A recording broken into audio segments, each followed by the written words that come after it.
السلام عليكم.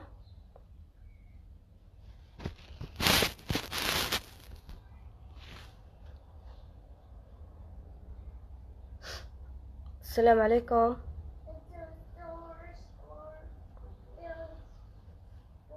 مش ظاهر عندي اي حد.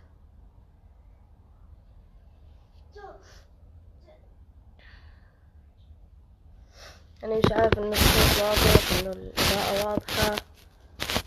في لايك، ايوه بدأ يظهروا. اهلا، كيفكم؟ ان شاء الله كلكم بخير وبصحة وعافية يا رب. وعليكم السلام، اهلا. صوتي واضح؟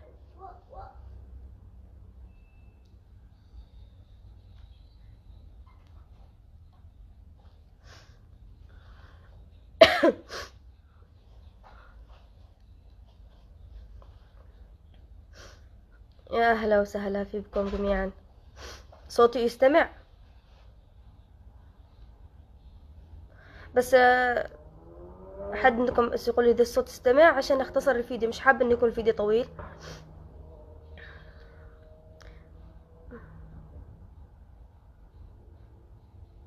اهلا فيكم جميعا، تسلموا تسلموا. ان شاء الله كلكم يا رب صحة وعافية يا رب. واضح، الحمد لله في حد جاوب. طيب حلو. اعتذر منكم بعد التعليقات الان، عشان مش حابة يكون الفيديو طويل.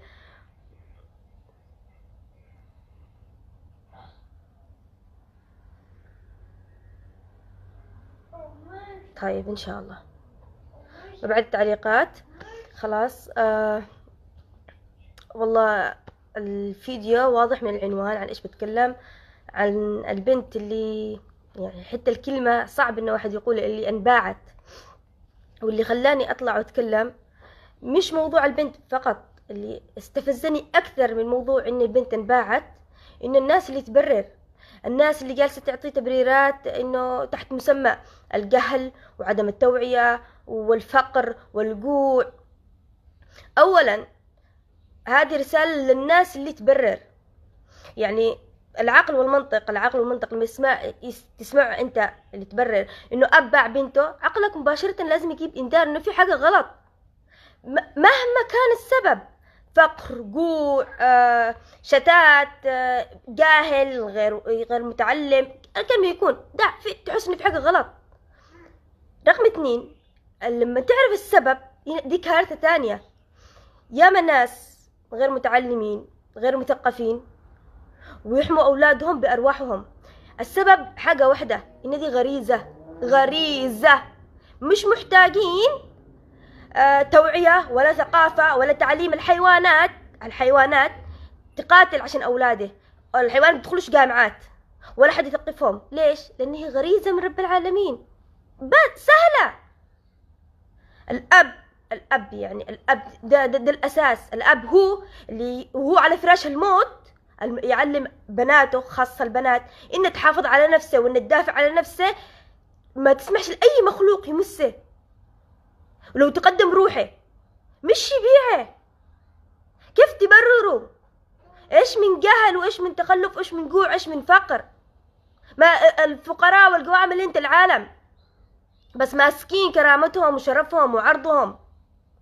ناس قاوعة تموت بس مفرطوش يعني بأعز ما يملكوا، الشرف والعرض والكرامة. الأب يبيع نفسه، كان يبيع نفسه، يقدم نفسه.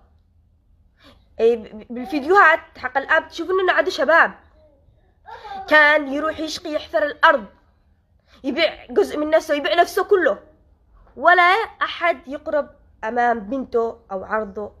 أي كان السبب، ما فيش أي مبرر. أنتم فاهمين لما طفلة عمرها 3 أو 4 سنوات أبوها يبيعه وتروح عند واحد الله أعلم إيش كيف كان معه؟ الطفلة هذه لما أمها وأبوها يغيبوا عنه من البيت تحس بضيق، ما بالك أبوها باعه. أنتم فكرتم أنتم عندكم أطفال؟ أو اللي يبرر، أنت حطيت نفسك مكان ده الشخص، إنه أنت إذا الظروف أجت عليك وقوعت بتبيع واحدة من بناتك. أنتم السبب اللي تبرروا للحوادث هذه اللي تحصل، لأنه ما فيش حد ما حد يحزم، تعطوا مبررات. اللي اشترى هذا والشهود، استغفر الله العظيم، مش غلط. الشهود هذا اللي شهدوا ولا واحد منهم قال حرام. هذا بمعناته انهم راضيين، معناته انهم ممكن اي واحد منهم يبيع عرضه وشرفه، ما حد اهتز له شعره. المشتري هذا الفلوس اللي جابه كان قادر انه يعمل العقد اللي عملوه لنا بوثيقه، الكارثه انه وثيقه حكوميه، يعملوا عقد انه سلاف ودين، مش يبيع. يعني لو معه غنمه، لو معه كسبه، لو معه بقره، اقسم بالله انه بيزعل عليها وما بيرضي يبيعه وبيفكر 1000 مليون برا. لو يعني اللي معه كسبه وحيوان يزعل عليها.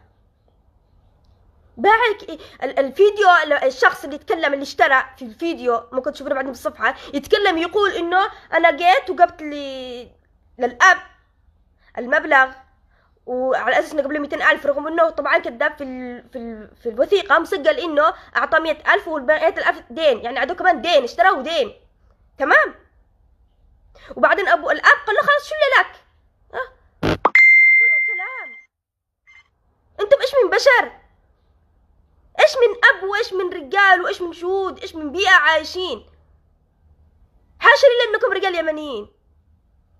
الرجال والاب، بدت الاب دي حاجة كبيرة. الاب هذا يدافع بدمه وروحه، وهو قد روحه تطلع يقول يا بنتي حافظي على نفسك، تطلع روحك ولا حد يلمسك، ما تبيعي نفسك. يعلم بنته الشرف والكرامة. كيف بيطلعوا اولاده وعياله لما يشوفوا ابوهم باع بنتهم؟ عشان ايش باعت؟ عشان ايش؟ عشان مش قادر يسدد حق زوجته؟ يعني حتى لو كان جيعان ده مش سبب، ما بالك انه عشان يسدد عشان زوجته؟ ايش هذه الكوارث؟ اوكي، لحظة معلش لو طلع خالد جنبي. عفوا يا جماعة بس شوية. اوكي خالد.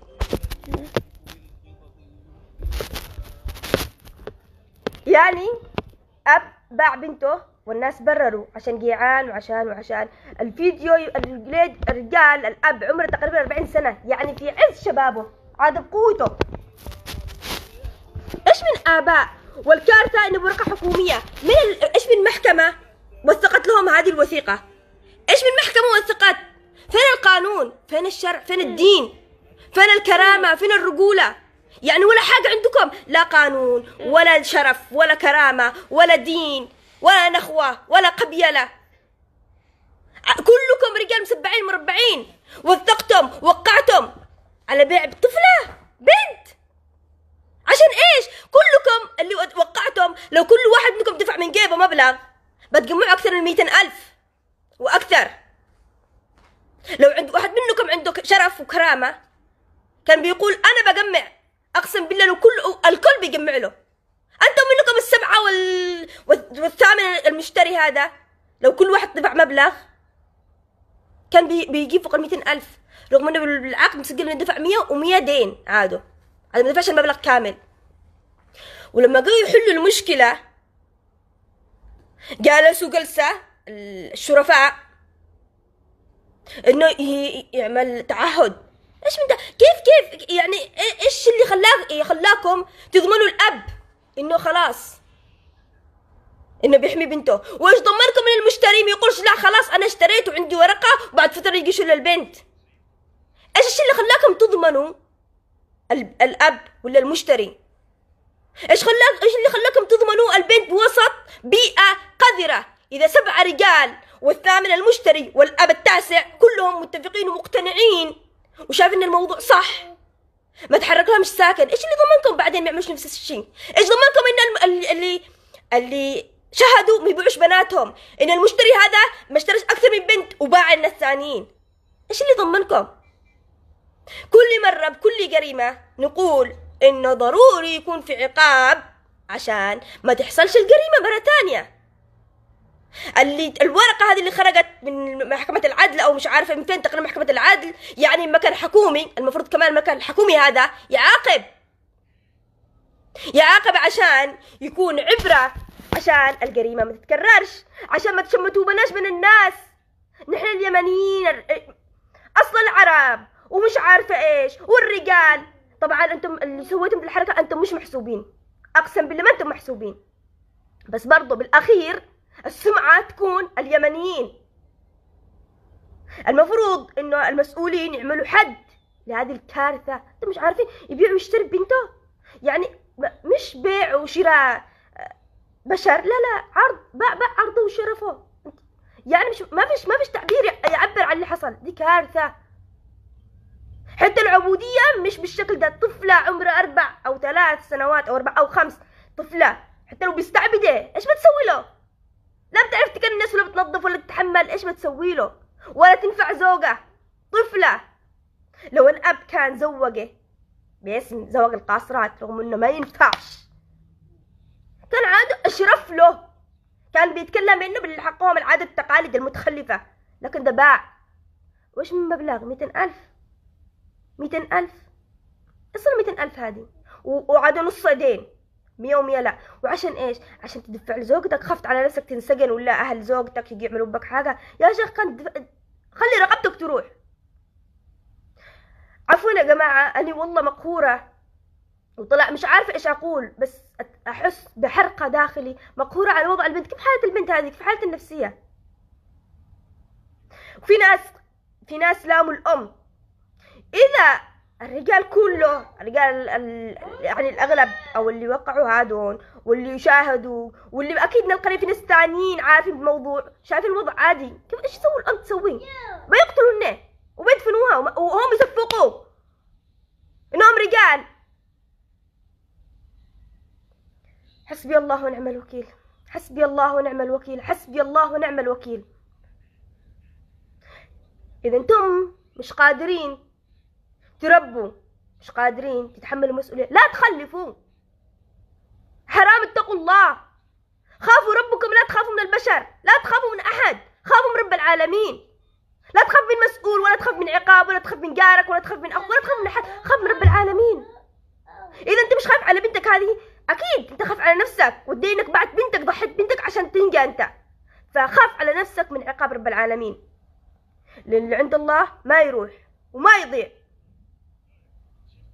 حسبي الله ونعم الوكيل فيك وبالمشتري وبالشهود واللي عارف وسكت. والمفروض إنه الآن يتم محاسبة الجميع. ما فيش أي ضمان يضمن إنه الأب يكون محافظ على بنته، ما فيش أي ضمان يكون إنه المشتري هذا إنه يعني رجل مسؤول عن أسرته. الشهود اللي شهدوا، إيش اللي ضمنكم إنهم محافظين على أسرهم، على بناتهم؟ الناس اللي عندهم عارفين، مش عارفة قرية أو شيء، ساكتين، شايف الأمر عادي. دي كارثة، كارثة بحق الكرامة والرجولة والشرف، كارثة بحق الطفولة. حرام، اتقوا الله. حسبي الله ونعم الوكيل. ما عادش اطول اكثر من كده. ان شاء الله الناس اللي تبرر تستوعب انه ما فيش اي مبرر لهذا الشيء، لانه هذا الشيء مش محتاج تعليم، مش محتاج ثقافة، مش محتاج دراسة. دي غريزة. الحيوان يدافع عن طفله، ما يخليش حد يلمسه. الحيوان ده عنده غريزة، والأم والأب والأخ والأخت كلنا عندنا الغريزة هذه، غريزة الشرف، الكرامة، الأبوة، الأمومة، الأخوة. معدومين أنتم من كل حاجة. حسبي الله ونعم الوكيل فيكم.